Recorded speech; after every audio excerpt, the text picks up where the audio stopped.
Hello, and welcome to Construction and Deconstruction Policy Toolkit webinar. My name is Katie Bond, and I'm a member of the C&D Council with Recycle Colorado, as well as a PhD student at CSU, where my research focuses on circular economy and C&D waste systems. I completed my master's in construction management in May, and my thesis focused on wood waste reduction in construction. Thank you all so much for taking the time to attend with us today.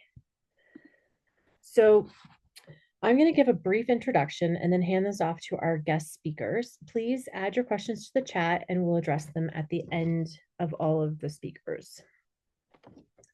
If you haven't visited already, our website has a lot of great resources. Whether you're new to this area of work and want to learn about existing C&D diversion options in your area, you're interested to learn about existing policy, or you want resources for creating your own policy, the C&D Council meets quarterly, and we'd love to have you join us if you're interested.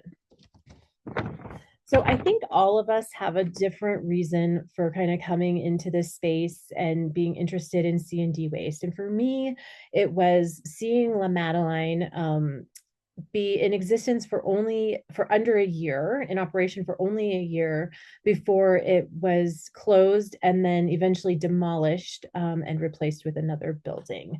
And for me, I just remember watching the demolition and thinking, I think there must be a better way. So C&D waste in the United States, we produce about 600 million tons of C&D waste annually. 90% of that waste comes from demolition. Now, as you can see, when you kind of look at it from the perspective of all C&D waste, there's 75% of it appears to be going to next use. But when you remove the heavy items like concrete and asphalt, which already have pretty good diversion options, you see that actually it's closer to 75% going to landfill.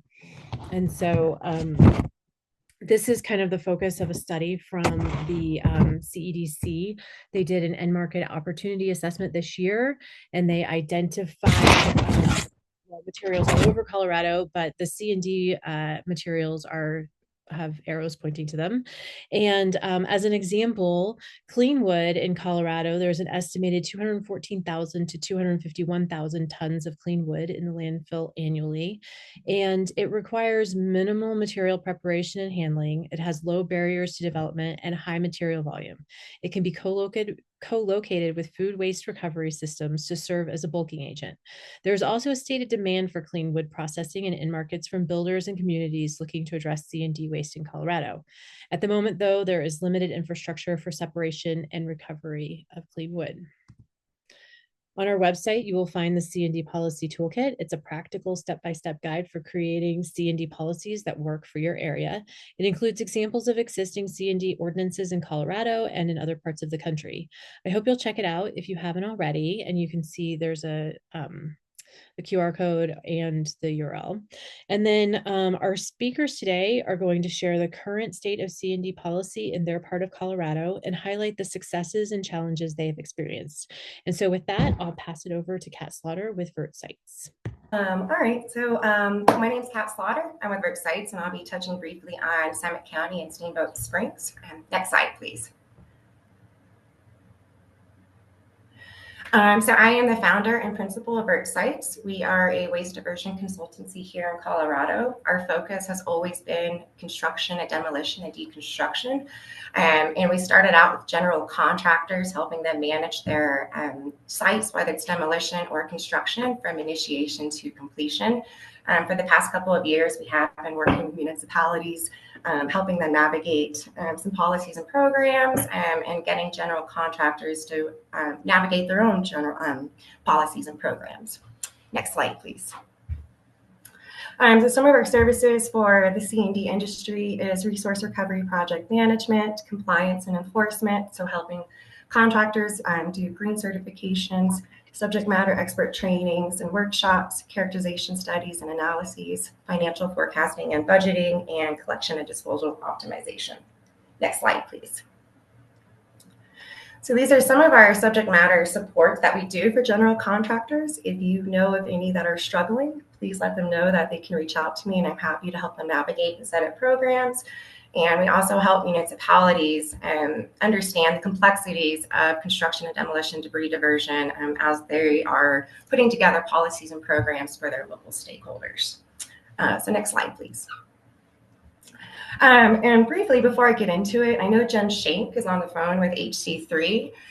So she's going to be talking a little bit after, but when it comes to the regional stuff, as well as any municipal stuff, I'm going to let Jen take that over. So if she feels like she needs to interrupt, Jen, please interrupt me and jump on in. But this is a map of Summit County. If you're not familiar where it is, it's Breckenridge, Frisco, things like that. So next slide, please. So Summit County initially has a zero waste task force, and it's been around for over a decade. And the county has all these waste diversion goals to achieve a 40% waste diversion. And one of those goals was to look at construction and demolition waste with what was being thrown in the county. Come on. I'm sorry? I'm sorry. I'll mute.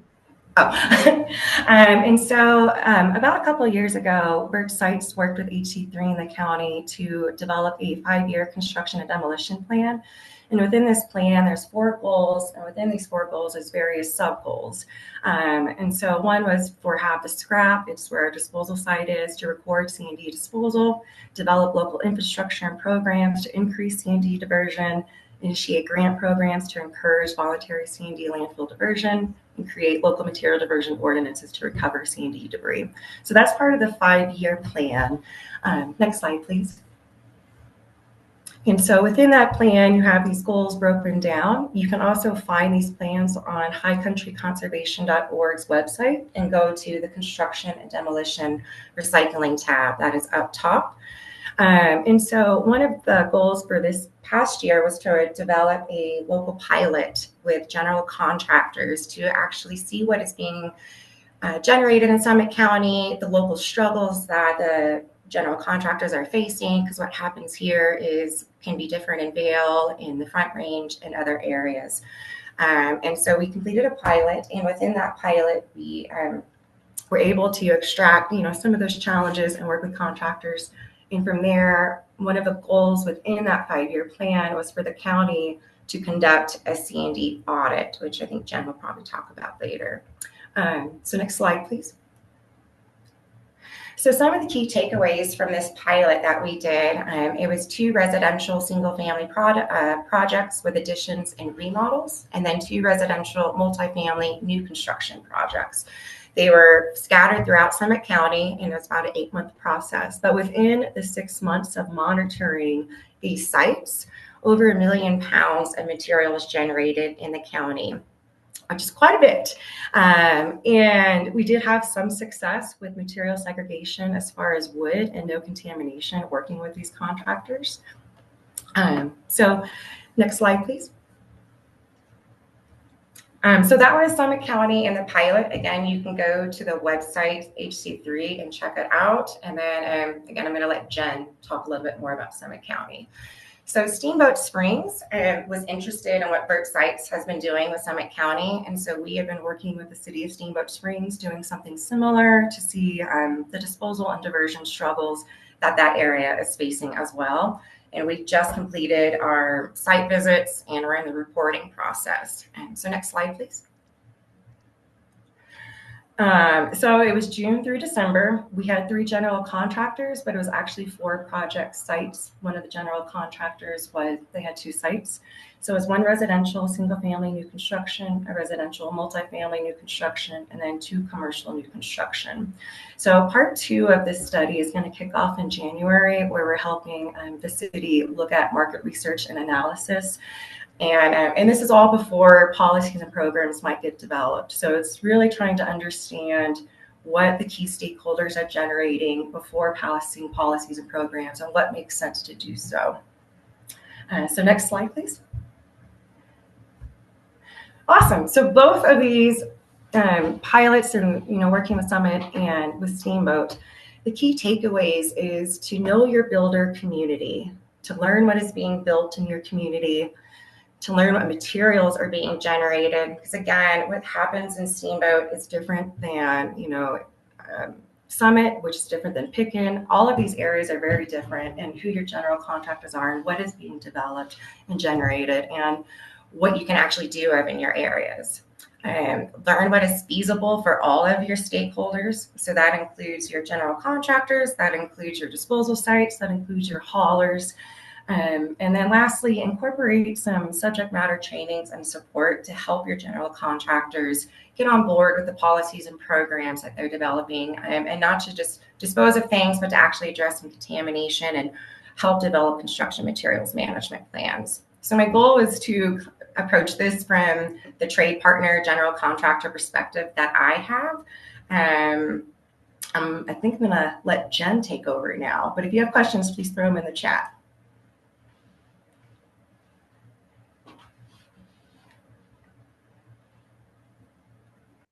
Awesome. Thanks so much, Kat. So got the brief introduction from Kat. Thanks y'all for coming today. I'm super interested in hearing what you all have going on in your communities. I'm Jen Shank with High Country Conservation Center in Summit County. And next slide, please.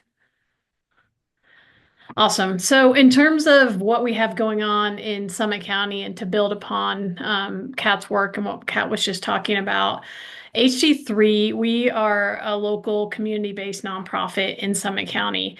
And essentially up in the mountains, we do work on behalf of our local government, Summit County, in the same way that in some of the larger communities, like Front Range communities, HC3 does the same type of work that would be done by a city down in the Front Range. So we do all the education and outreach for recycling and other programs as well for Summit County government, who owns and operates our landfill. So anyone that has a recycling or composting question, that will come through HC3. And then we also work on policy development on behalf of Summit County government and all of our local jurisdictions. So our community-wide diversion goal, not just C&D, but for the entire community, is to double our landfill diversion rate to 40% by 2035. And then I wanted to mention that we are incredibly fortunate. We have over $2 million a year coming in to support zero waste programs through a mill levy that was passed back in 2018. So it's a 10-year mill levy, which means it goes through 2028. But that funding has allowed our local government, Summit County government, and HC3 to have amazing support in the community to do a lot of these diversion programs. And then you can see we estimate that our C&D is roughly 30% of what's being landfilled right now. Next slide, please. Kat just talked about this, so we are very fortunate to have several great consultants in and around Summit County. So back in 2023, we kicked off this process and we hired Kat to create a 5-year diversion plan that she just outlined. So I'm not going to go through that again. Next slide, please. So as Kat talked about, first step was we created the plan in 2023, the 5-year plan for C&D. Then Kat did that pilot program with our contractors, which I think was incredibly instrumental to us going into the process to start talking about policy development in Summit County. And then just in August of this year, we did a C&D waste audit. So this is what we found. First of all, I just want to call to your attention 266,000 pounds. This is in Summit County, Colorado. Like, we have a pretty small landfill. That is an astounding amount of C&D, and I think they turned down maybe 10 loads just because they didn't have the space to handle it. So Kat with Vert Sites as well as RRS helped us conduct this study. But you can see here our overall recovery potential for the C&D that was sampled was 33%, and a lot of that is wood. And I know Katie talked about that in the beginning, but we're super focused on wood in Summit County. So it was a really interesting study and really appreciate the team out there working on that project. Next slide, please.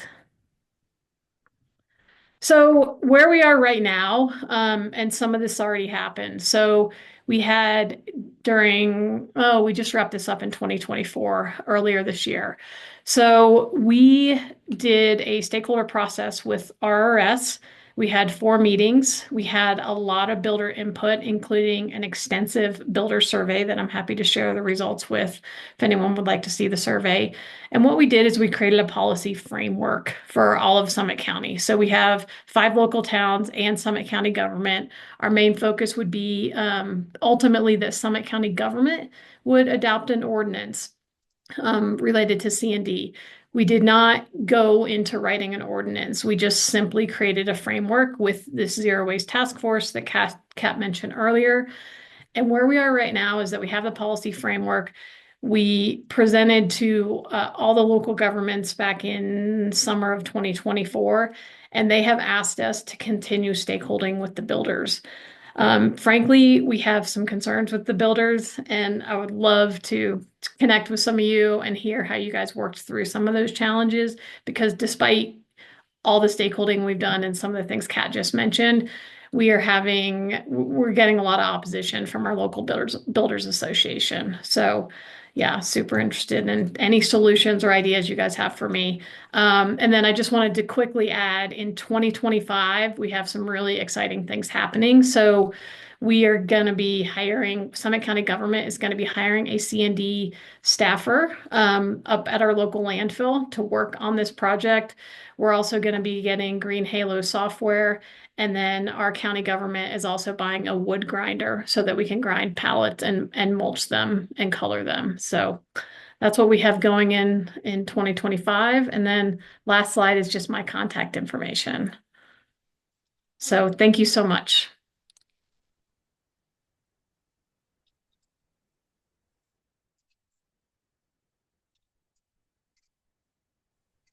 Okay, I think I am next. I am Jill Jennings-Golick, Deputy Director with the City and County of Denver's Community Planning and Development Department.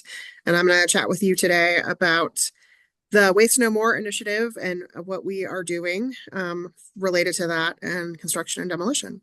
Next slide.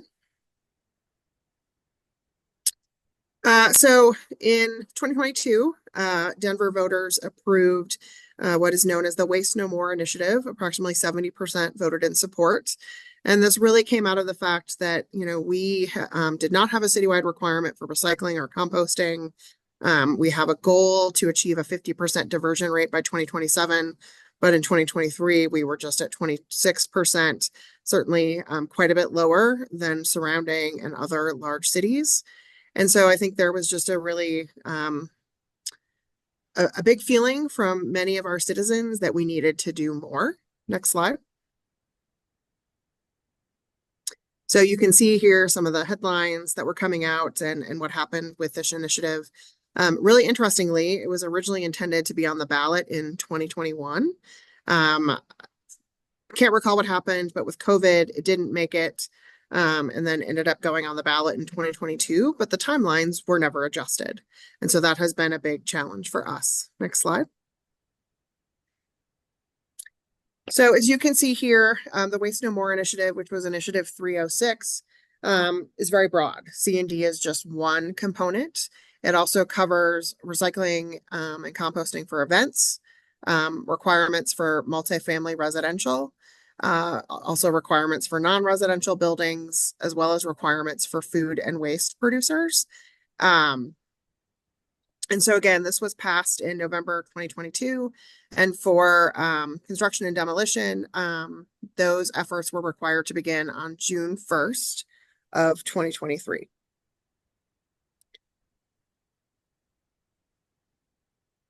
In addition, the ordinance required responsible parties to submit annual recycling plans, and everything in the initiative for the most part was identified as being to our Department of Transportation and Infrastructure, or DOTI.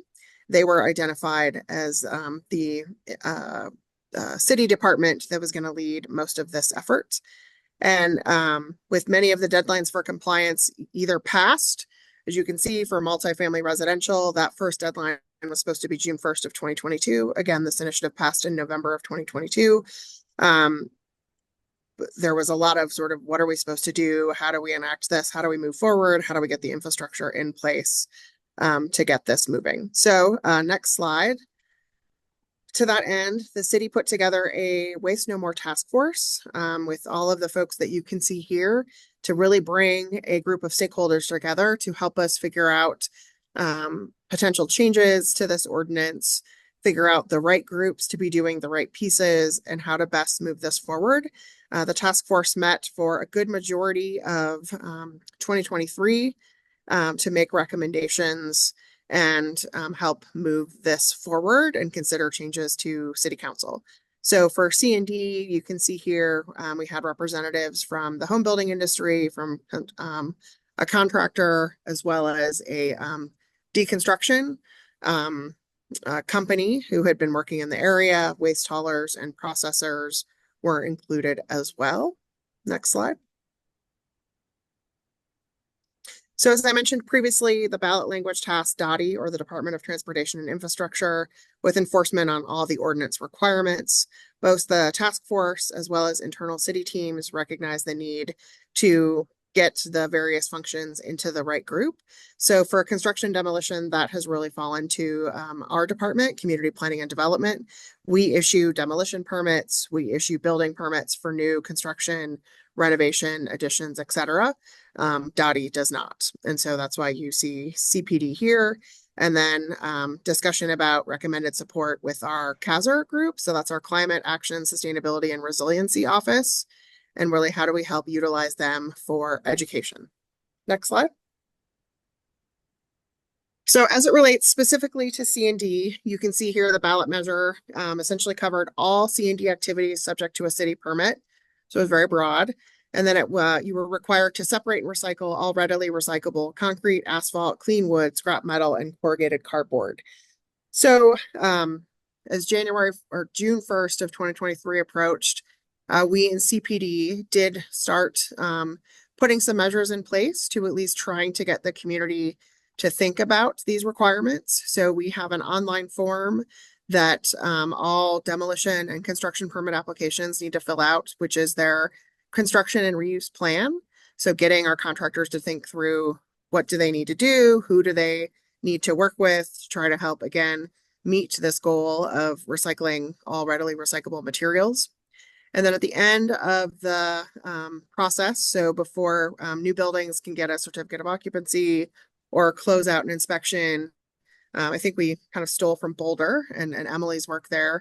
We created a compliance form so that projects need to submit what did they actually recycle and how much. We are not enforcing at this point anything other than just ensuring that they're collecting and submitting these documents until we make revisions to the ordinance.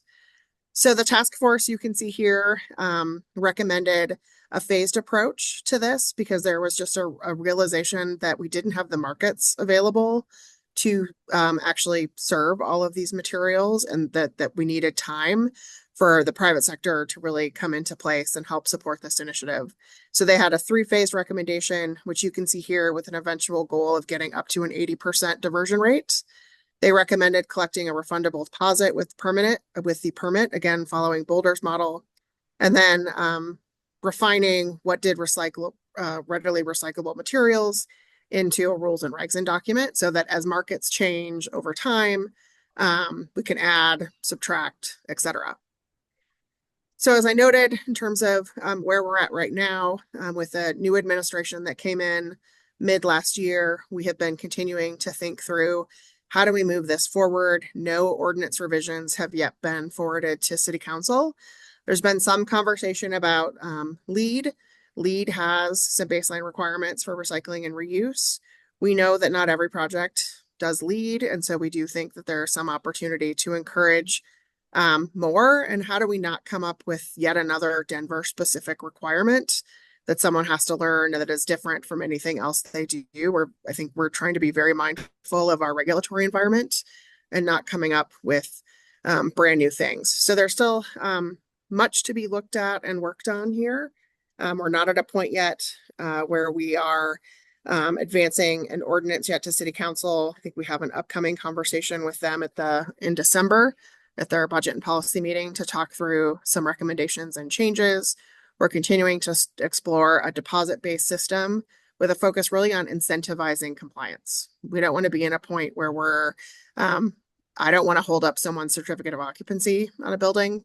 It is not a place I want to be in if they haven't complied. And so that's why we think deposit, again, similar to Boulder, makes a lot of sense.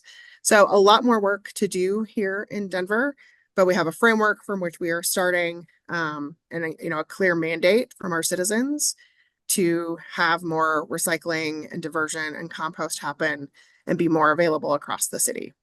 And I think with that, my next slide is just my contact information, and happy to take any questions. Thank you.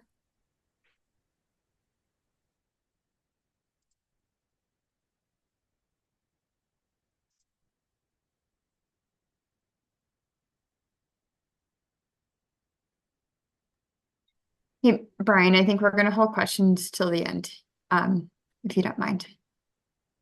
I think we'll go to MJ.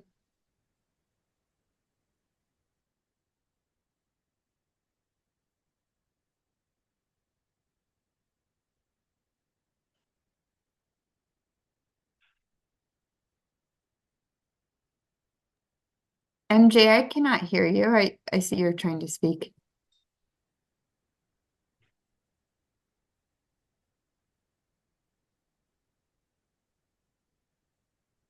Can you hear me now? Yes, you're good. Great. Sorry about that. Um, Hello, everyone. My name is MJ. I work for the City of Lakewood as their Zero Waste and Circularity Planner. For those who aren't familiar, Lakewood is a Front Range community just west of Denver with around 156,000 people. From an infrastructure standpoint, we benefit from being located near Denver and Boulder, Sheridan, near-ish to Commerce City and other major cities that have active C&D material recycling and reuse outlets. So I guess I wanted to extend a thank you to our neighbor communities, because we do send a lot of materials your way. So we can move on to the next slide. So I wanted to just provide a framework first, because I think it helps contextualize our C&D policy. So Article 13 in Lakewood Zoning Ordinance provides a framework to ensure development in Lakewood is sustainable. Our sustainable development standards, as they are collectively known, consist of three main programs. The Enhanced Development Menu, which is a comprehensive menu of sustainability practices developers can integrate into their buildings. They must meet a minimum point value to achieve compliance. So it's similar to like a green building certification or other certification program. Then we have our greenhouse gas mitigation program, which is essentially setting a standard for the maximum allowable annual emissions for developments based on its size and type. And then finally, we have our C&D waste recycling supplemental standards, which is the heart of today's conversation. It should be noted that developers can pay fees in lieu for a limited number of menu items or standards for which, for whatever reason, they are not feasible for them to achieve. And these fees are used to finance our climate protection and sustainability fund. Next slide. So as mentioned, the Climate Fund receives monies from mechanisms established by our three-pronged sustainable development standards. The sources of funding are tracked to these three programs and are required to be used for projects and programs within that thematic area. So any funding coming from our C&D standards has to be used for waste diversion, material recovery, and reuse. I wanted to note this framework, even though it's not entirely pertinent to C&D policy, because this structure has given our division a sustainable source of external funding to enable this important work into the future. You can go to the next slide. So now into our C&D policy. Lakewood had existing code from about 5 years ago, and then more recently adopted enhancements to those standards, which is why we call them supplemental. The graphic on the right is a broad level overview of our applicability and the main requirements, but I'll go through them one by one. First of all, our requirements apply to any new construction over 2,500 square feet. That includes additions and remodels, and then any demolition, no matter the size threshold for now. The second element is that projects must divert a predefined set of materials, which are asphalt, concrete, cardboard, metal, untreated wood, and architectural salvage, which is viable for use. We have not set a minimum recovery rate that must be met at this time, and we did that purposefully. We didn't feel like we had enough data from our community to know what was possible, but even looking at other communities and seeing what their established recovery rates or required recovery rates were, we understood could be achieved through diversion, sometimes of just one material type. So at this time, it's just more important for us to define the set of materials which must be diverted rather than the actual rate. That could change in the future. The third requirement is that all contractors must submit a comprehensive waste management plan. I think we've heard about this from other cities, but essentially the waste management plan has to outline expected quantities of materials and their recovery or disposal methods. And then it also requires them to select haulers and destination facilities in advance. Next slide. The next piece of our requirement is that for applicable projects, a performance security deposit must be paid, and that deposit is to the tune of $1 per square foot. So at a minimum, it would be 2,500 square feet, which is when like this project size threshold for this policy up to $100,000, which 100,000 square feet. This is a measure to increase accountability and compliance. The deposit is returned once the project manager submits a final compliance report, which is just a fancy way of saying all of their weight tickets and material donation receipts have been uploaded. So we have proof that they have followed through with their waste management plan. And then that deposit is returned to them at various degrees. So either 100%, 75, 25, or zero, based on their level of compliance with their waste management plans. And I should note that at this time, we have not rolled out, like we haven't started rolling out this standard, but we plan to starting in the new year. Okay, next slide.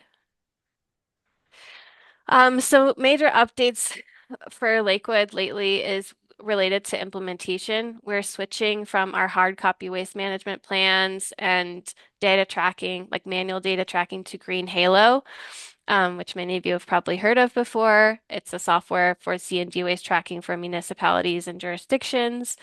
The Green Halo platform we're hoping will reduce admin time. It will standardize waste management plans across that we receive and that our planners review, and it will yield better data over time. And then another potential change is next year hiring a C&D permit tech to help us with enforcement and compliance. Next slide. Some other major updates is we've been developing a comprehensive set of resources to help contractors comply and more easily understand these changes. And those resources at the moment are listed there on the left.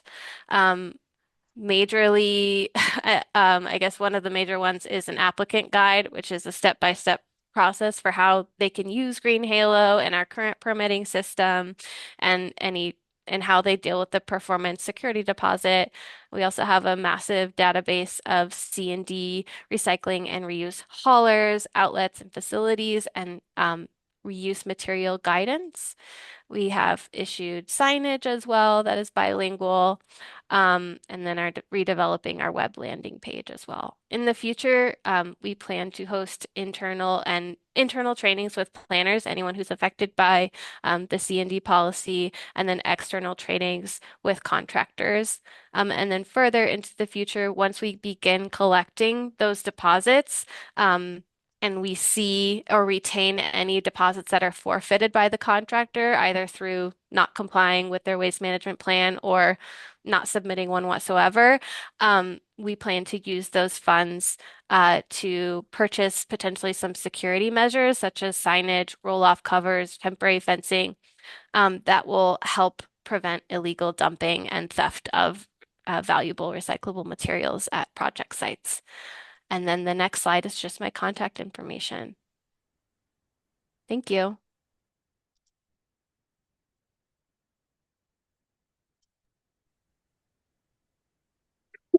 Of course, I have to cough as soon as it's my turn to speak. Hello, everyone. I'm Emily Freeman. I am a policy advisor on the circular economy team with the City of Boulder. And in the past 4.5, almost 5 years, I have been working on our deconstruction ordinance. I also want to mention that Taylor Ryman is our program manager. And so both her and I are looking at different ways that we can supplement both our policy with programmatic elements to keep furthering the emphasis on the built environment and how we can increase the recovery of those materials. So next slide. So we heard from the beginning from Katie about why we care, and I think a lot of us have touched on this specifically to Boulder's kind of climate targets. We are trying to reduce our emissions by 70% by 2030 as compared to our 2018 baseline, and to become a net zero city by 2035. So in order to reach that goal, we really needed to find ways that we can accelerate emissions reductions through our circular economy program. And in that, Boulder must critically look at what all the consumption is of materials and products and what happens to them when they become a waste. So we had previously commissioned a study with Metabolic where we looked at the size of Boulder's embodied emissions, and we found that our embodied emissions, which are tied up in the built environment, are larger than all other local sources of emissions combined. So what that means is if there's any small change in circularity in by the preservation of building materials, they can have an enormous overall environmental impact and mean that we can accelerate towards meeting these aggressive climate goals. So in this case, this study supported the need for the city to pass a deconstruction ordinance, and we remain committed to preserving building materials as a way to support our climate action plan. So we'll go to the next slide. So this is just an overview of what our ordinance has been since July 1st of 2020. We cover all residential and commercial building permits when the entire structure is coming down. We previously included level 4 alterations, which was kind of a unique way of saying major renovations. And actually, as of December 1st, level 4 alterations are not going to be included in this. So it has been, and we just found that out. So that's kind of where the slide has a slight error. It doesn't mean that we're not going to revisit that. We are going to continue to look at what the major renovations are. We are also considering for renovations only a square footage threshold. We're looking at the combination of looking at the number of permits and the size of those projects to determine where our efforts might be best laid when it comes to alterations. The full structures are a little bit easier for both our team and for contractors to understand how to manage materials. So on top of that, we require 75% diversion by weight and 3 or more building material types. And as several other speakers have mentioned, we require a sustainable deconstruction plan where you are outlining once again the different types of materials, the estimated weight, so you know that you're planning to be able to reach that 75% diversion and those destinations as well. There's also an option on there if you as an applicant or contractor do not feel that you are able to meet that 75% requirement, you can request a variance. And sometimes it's because of environmental factors, primarily due to presence of asbestos in different elements of your building materials. But there could be other factors. We have seen like some projects really did only have, say, 2 material types, and this was proven to us at the start of or prior to permit issuance. In those cases, we are really glad to work with our contractors and say, we can take variance and we will set a different diversion rate or a different material count so that we can all be successful in this. I do want to point out we have a $219 administrative fee that is non-refundable, and we have a $1 per square foot deposit with a minimum of $1,500. We do not have a maximum, so there is no ceiling on that. Our largest project to date was the Boulder Community Hospital, which you actually can see being deconstructed here on the right, and also at that top picture as well. That was right under 260,000 square feet, or so that deposit was equally $260,000. Just wanted to mention that. All right, next slide. So when we're looking at the overall picture, we're sitting at 85% diversion across all reporting projects. So there are still projects that have not submitted their deconstruction data, and those permits remain open, and their deposits equally are sitting waiting for compliance. So one of the things I recently did was take the residential versus commercial statistics so we could see both the breakout of the total square footage of projects across years and totaled there at the bottom, and see where that diversion percentage is lying.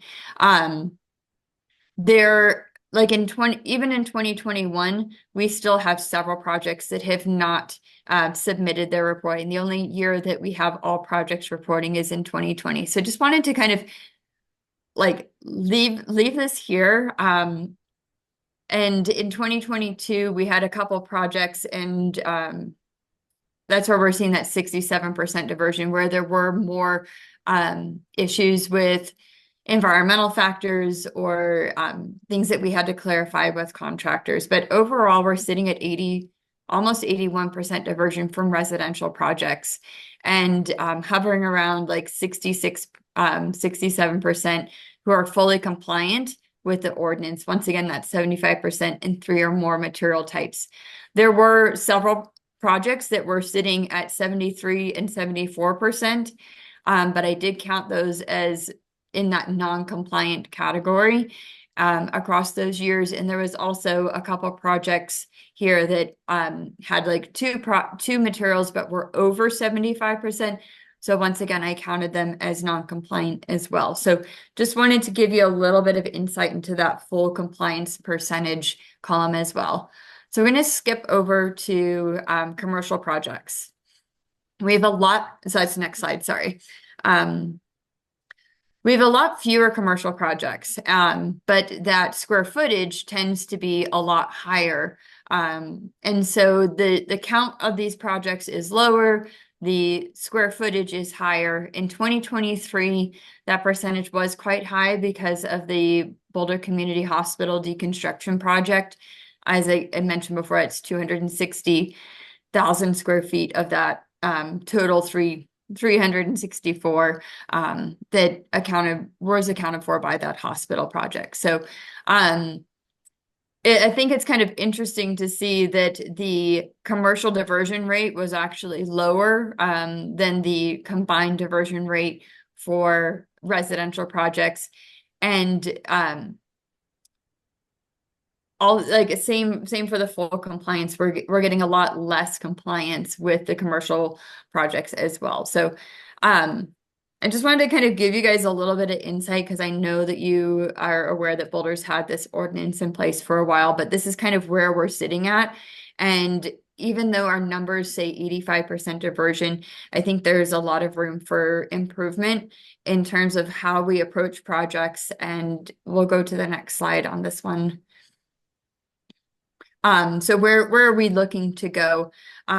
Training, I think, is a huge piece of this. So if there, especially within our Denver metro area, if there's other people who are looking to do trainings, it might be well worth it to do some combined trainings and make sure that the contractors are all up to speed on how to approach these projects. I've also heard a number of other speakers say wood is important. And I think we're looking at different lumber regrading policies that are coming out of Oregon and Washington and seeing if are ways that we can allow for salvaged wood to be recovered from a building and really start to drive towards the market response. So if the markets are not there currently, markets are just looking at the mulching and using and grinding for animal bedding for a lot of the lumber that's coming out of homes. If we want to really truly drive towards a circular economy, we have to kind of set forth policies that will both help with deconstruction, but I think also allow for the markets to respond and give architects, designers, developers the confidence in the materials that are coming out of our buildings and what they can do with those. So that's kind of in our view a supportive policy to deconstruction that we are hoping to explore. We are also bringing Green Halo on board. They should be on board hopefully in the next year. We just got IT approval this week. So we are really hoping to kind of bring all these pieces forward to get more of our contractors in compliance and hopefully bring up that full compliance percentage number that I showed you on the previous two slides. So that's what we've got. I've got my contact info on the last page.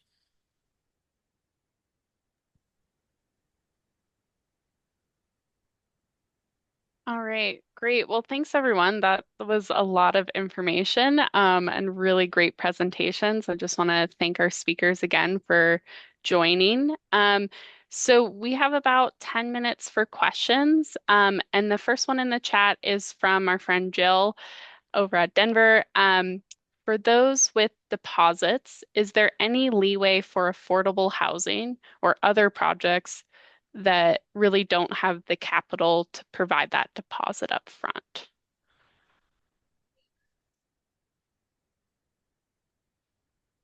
Not at the moment for Boulder. We've thought around that and we really tried to work with people like the Boulder Housing Partners who have completed some projects and really just make sure that they understand what the deposit is, what those requirements are, and really try and do a little bit more hand holding with them to hopefully ensure that they are going to be successful, both in terms of selecting a contractor. So they say, here are the questions we need to ask, or you should be asking, where are these materials going to go and how are they going to be managed, and just encourage them to continually talk to the city as well. So we don't have a way to help at the moment, but we do try and make sure that they are going to be successful. And really anyone can have that as well. It's not just them, but that we do try to reach out and offer that to them in particular. Yeah, any of our other speakers' thoughts on leeway for affordable housing projects in your standards or deposits? I'll jump in. It's certainly a precedent that some of our other standards for sustainable development have. Anything with an affordable housing component does get more hand-holding.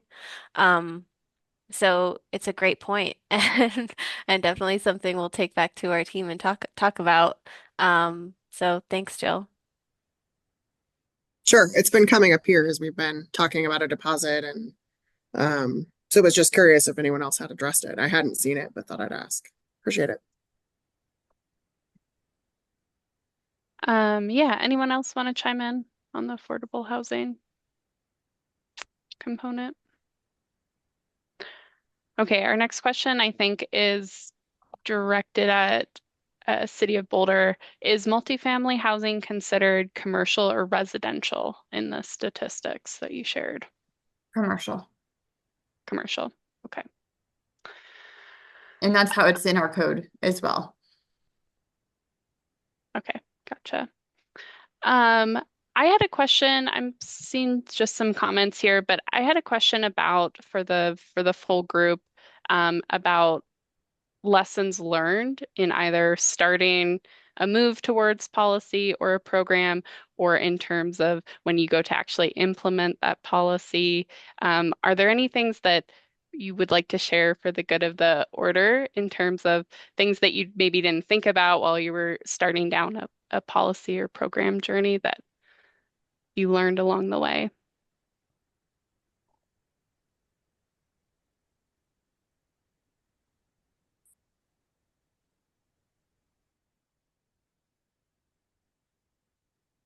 This is Emily. Sorry, I was waiting for others too.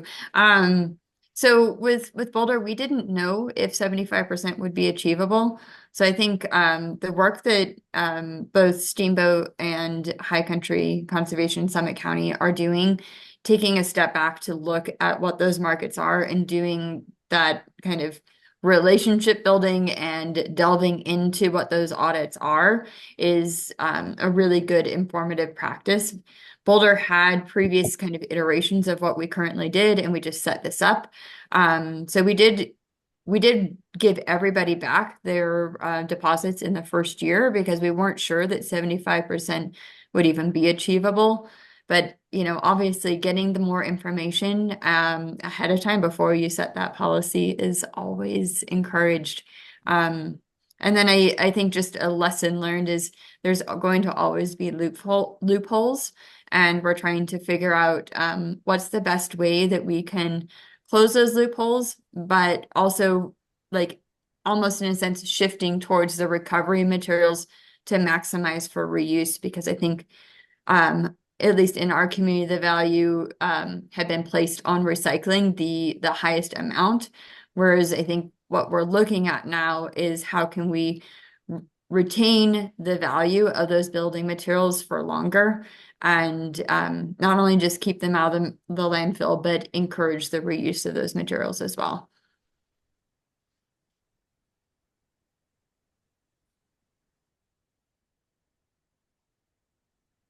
If there's no other thoughts on that, Brian asked in the chat, with the C&D diversion, is on-site diversion for single stream being utilized at the same time?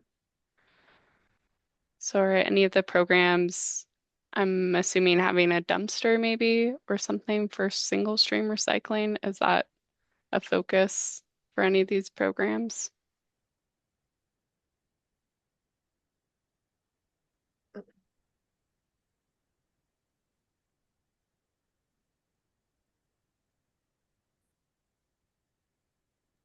I don't know if this gets to your question, Brian, but source separation is oftentimes the cheapest.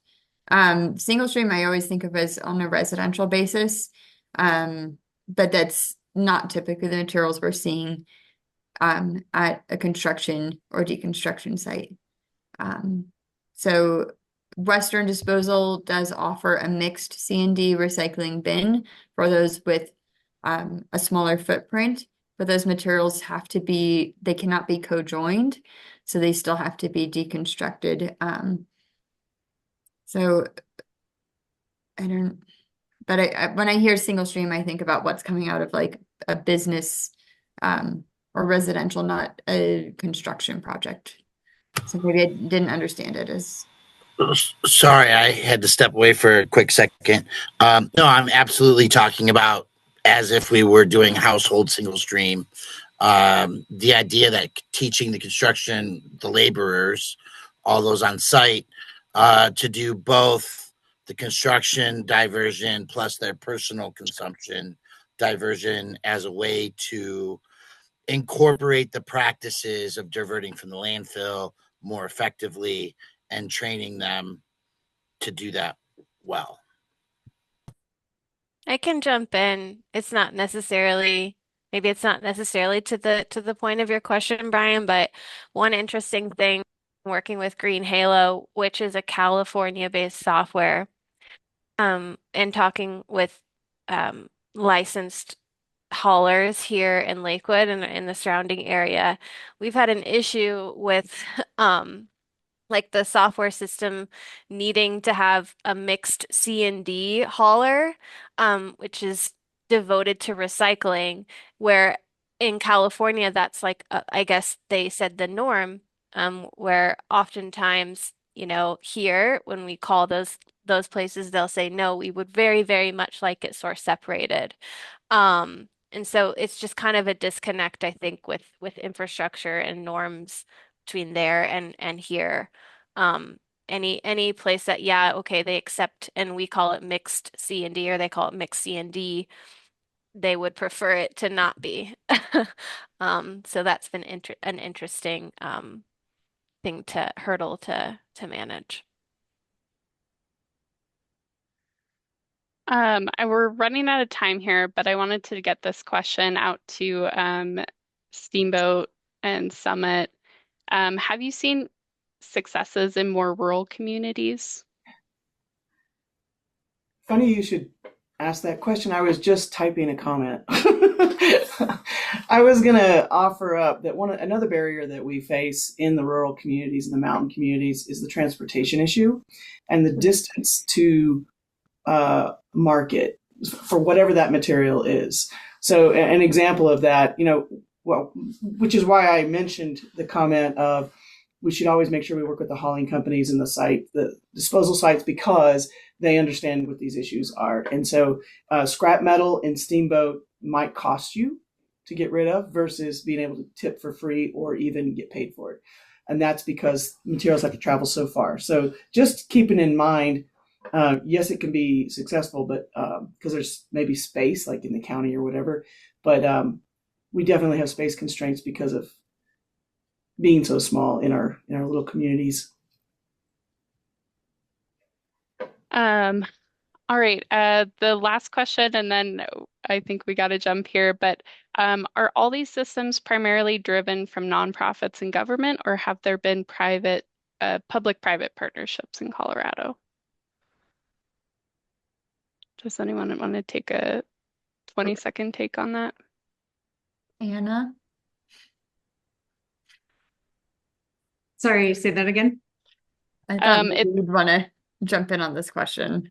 Are these systems driven by nonprofits and governments, or the public-private partnerships? I think your perspective might be interesting. Oh, I mean, I think more so on the nonprofit side, they're driving the collection and markets, at least for the fixtures and appliances. And then public-private partnerships are starting to become more popping up because of the grants on the Front Range that are available. So we're seeing some more partnerships, hopefully in the next year or two, on the public-private side. Great. Well, thanks everyone for joining, and thanks to our speakers for sharing. We'll be sure to post this recording on the website and also share it out with those who registered. But just thank you again, everyone, for attending, and to our speakers for sharing their wisdom. I just want to also mention that City of Aspen is exploring C&D ordinance, and Pitkin County also has a program as well. So if you want to check those out, please reach out to them.